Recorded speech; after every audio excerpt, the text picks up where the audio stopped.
सदर आसिफ अली जरदारी ने societies registration तरमीमी act 2024 पर दस्तखत कर दी है। सदर ममलिकत की मंजूरी के बाद कौमी असम्बली सेक्रेटेरिएट ने भी नोटिफिकेशन जारी कर दिया है। सोसाइटीज़ रजिस्ट्रेशन तरमीमी बिल की मंजूरी के बाद मदारिस अपनी रजिस्ट्रेशन करा सकेंगे। सदर ममलिकत ने वज़ीर आज़म की एडवाइस पर 27 दिसंबर को समरी की मंजूरी दी थी। जो मदारिस तरमीमी बिल से पहले कायम हुए वो 6 माह में रजिस्ट्रेशन कराएं। बिल के मंदरजात जो मदारिस बिल के बाद कायम हुए वो 1 साल में रजिस्ट्रेशन कराएं। जबकि बिल के मंदरजात में ये भी है कि जिन मदारिस के 1 से ज़ायद कैंपसेस हैं उन्हें एक रजिस्ट्रेशन की ज़रूरत है। हर मदरसा अपनी सरगर्मियों की सालाना रिपोर्ट रजिस्ट्रार को जमा कराएगा।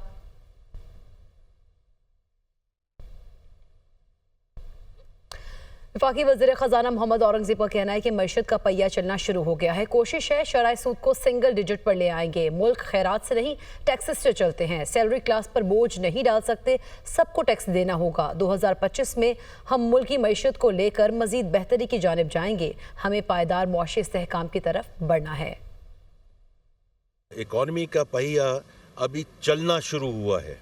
आई एम श्योर कि जितना ये शरह सूद कम होती जाएगी और इंशाल्लाह सिंगल डिजिट की तरफ जाएगी, खैरात से मुल्क नहीं चलते, लेकिन टैक्सेस से मुल्क चल सकते हैं। अब 2025 को हमने अब इसको ये जो फाउंडेशन क्रिएट की है, इस पे इंशाल्लाह हम सस्टेनेबल ग्रोथ की तरफ जाएंगे। मुल्क के खातिर आप सब इकट्ठे हो जाएं।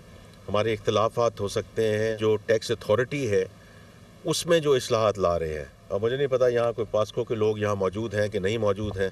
सबसे ज़्यादा करप्ट इदारा है ये, करप्ट इदारा है ये, और इसलिए जो प्राइम मिनिस्टर साहब ने कहा कि इसको बंद कर देना चाहिए। वफाकी वज़ीर इत्तलात अता तारर ने कहा कि खैबर पख्तूनख्वा में लॉ एंड ऑर्डर के हवाले से पाकिस्तान तहरीक इंसाफ ने कुछ नहीं किया। तालिबान से उनकी दोस्ती थी, इसका सद्देबाब भी करते।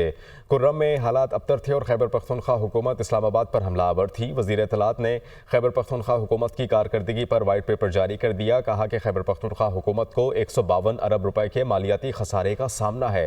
खैबर पख्तूनख्वा में फर्जी कंपनीज हैं, तमाम पैसे सोशल मीडिया पर खर्च किए जा रहे हैं। पाकिस्तान तहरीक इंसाफ का एजेंडा रियासत को कमज़ोर करना है। वो लाहौर में प्रेस कॉन्फ्रेंस कर रहे थे।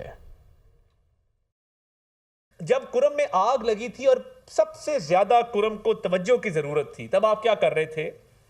आप इस्लामाबाद में बैठे थे। आप जिस मकसद से भी बैठे थे, लश्कर कशी थी, हमला था, जो भी था, क्या सूबाई हुकूमत का बुनियादी तौर पर यह काम नहीं है कि वो लॉ एंड ऑर्डर को ठीक करे?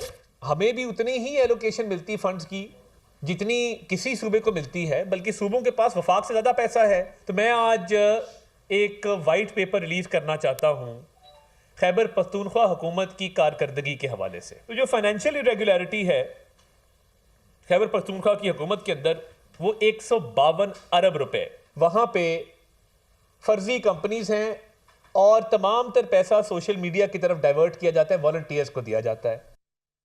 कुर्रम अमन मुआहिदे की तफसीलात सामने आ गईं। अमन मुआहिदा 14 निकात पर मुश्तमिल है। अमन मुआहिदे के मुताबिक लोकल अमन कमेटी किसी भी तनाज़े की सूरत में इसे हल करेगी। मकामी कमेटी की नाकामी की सूरत में ज़िलाई कमेटी हल निकालेगी। नाकामी की सूरत में ग्रैंड जिरगा हुकूमत और कानून नाफिज करने वाले इदारे मुदाखलत करेंगे। बंकर्स को 1 माह के अंदर ख़त्म किया जाएगा। सड़कों पर शाहराहों की हिफाजत यकीनी बनाई जाएगी, जबकि भारी असलहे को जमा किया जाएगा। कवायद ज़वाबित मुश्तरका कमेटी तय करेगी। नफरत अंगेज़ तकारीर करने वालों के खिलाफ सख्त कानूनी कार्रवाई की जाएगी। बंकर्स को 1 माह के अंदर ख़त्म किया जाएगा। सड़कों और शाहराहों की हिफाजत यकीनी बनाई जाएगी, जबकि भारी असलहे को जमा किया जाएगा। अमन मुआहिदे खिलाफ वर्जी करने वालों को कोई भी कबीला पनाह नहीं देगा। कुर्रम एजेंसी की सूरत हाल पर कराची के मुख्तलिफ मकामात पर एहतजाजी धरना। 2 मकामात मलीर 15 और नेशनल हाईवे पर धरना खत्म कर दिया गया। शाहराह फैसल के मकाम पर पुलिस ने मुजाहिरीन के साथ मुज़ाकरात की कोशिश की है। मजीद बता रहे हैं हमारे नुमाइंदे अजहर जैदी। जी बिल्कुल, मैं इस वक्त शाहराह फैसल स्टार गेट के मुकाम पर मौजूद हूँ, जहाँ पर मजहबी जमात की जानिब से धरना जो है वो जारी है। मैं आपको बताता चलूँ कि कुर्रम एजेंसी में कशीदा हालात के बाइस जो है कराची के तकरीबन 10 से 12 मुकामात पे मजहबी जमात की जानिब से धरना जारी है और यहाँ अब से कुछ देर कबल जो है पुलिस और मुजाहिरीन के दरमियान जो है मुज़ाकरात हुए ये जो शारा फैसल है इसको खुलवाने के लिए, ताहम वो मुज़ाकरात नाकाम हुए, जिसके बाद जो है मुजाहिरीन की बड़ी तादाद जो है यहाँ पर जमा हो गई और पुलिस की भी भारी नफरी यहाँ पर मौजूद थी। ताहम मुज़ाकरात नाकाम होने के बाद जो है सड़क को दोबारा ट्रैफिक के लिए जो है वो बंद कर दिया गया है। ट्रैफिक पुलिस की जानिब से जो है मुताबादिल रास्तों का भी जो है ऐलान किया गया है और जिसकी वजह से शाराएं बंद होने की वजह से जो है शहरियों को काफ़ी दुश्वारी का सामना भी करना पड़ रहा है। जी आगे बढ़ते आपको बताएं कि जनूबी कोरिया में लैंडिंग के दौरान मुसाफिर तैयारा हादसे का शिकार हो गया। गैर मुल्की खबर एजेंसी के मुताबिक हादसे के नतीजे में 167 अफराद हलाक, 2 को जिंदा बचा लिया गया है। तैयारे के अक़वी हिस्से में मौजूद मुसाफिरों को बचाने की कोशिशें जारी हैं। ताहम हुकाम ने खदशा जाहिर किया है कि बाकी अफराद के जिंदा बच जाने की उम्मीदें इंतहाई कम है। मीडिया रिपोर्ट्स के मुताबिक फायर एजेंसी हुकाम का कहना है कि बहुत से अफराद तैयारे से बाहर गिरने के बायस हलाक हुए हैं। रिपोर्ट में बताया गया कि तैयारे को हादसा लैंडिंग गियर में खराबी के सबब पेश आया। तैयारा रनवे से उतरकर बाढ़ से जा टकराया, जिससे तैयारे में आग भड़क उठी। हादसा जनूबी कोरिया के मुआन एयरपोर्ट पर पेश आया। तैयारे में 175 मुसाफिर और 6 फ्लाइट अटेंडेंट सवार थे। तैयारा थाईलैंड के शहर बैंकॉक से वापस आ रहा था।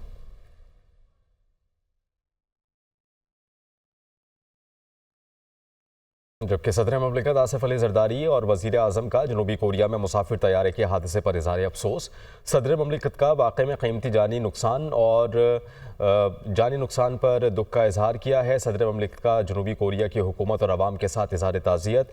वज़ीर आज़म शहबाज शरीफ का जनूबी कोरिया में तैयारा हादसे पर अफसोस का इजहार। पैगाम में कहा कि मुआन इंटरनेशनल एयरपोर्ट पर तैयारा हादसे का सुनकर बहुत दुख हुआ। हादसे में कीमती जानों के नुकसान पर अफसोस है। गम की इस घड़ी में जनूबी कोरिया के अवाम और हुकूमत के साथ हैं, वज़ीर आज़म की जानिब से ऐसा कहा गया।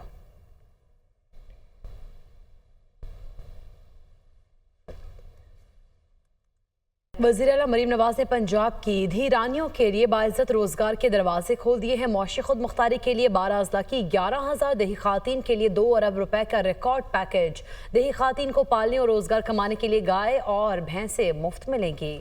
जी हाँ, डेरा गाजी खान, लिया, मुजफ्फरगढ़, राजनपुर और कोट अद्दू के देहात में ख़वातीन को मुफ्त गाय और भैंसें मिलेंगी और इसके साथ साथ देहात की नादार ख़वातीन गायें भैंसें पालकर बाइज़्ज़त रोज़गार कमा सकेंगी।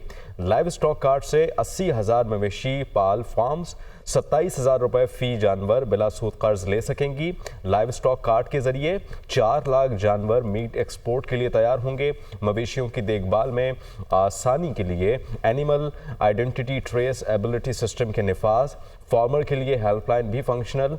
ऑनलाइन रजिस्ट्रेशन की सहूलत भी दस्तयाब होगी। फार्मर को फ्री जो है वो सहूलियात फराहम की जाएंगी। आपको अपडेट दे रहे हैं। आपको बताएंगे वज़ीर आला मरीम नवाज ने पंजाब की देही रानियों के लिए बाइज़्ज़त रोज़गार के दरवाजे खोल दिए हैं।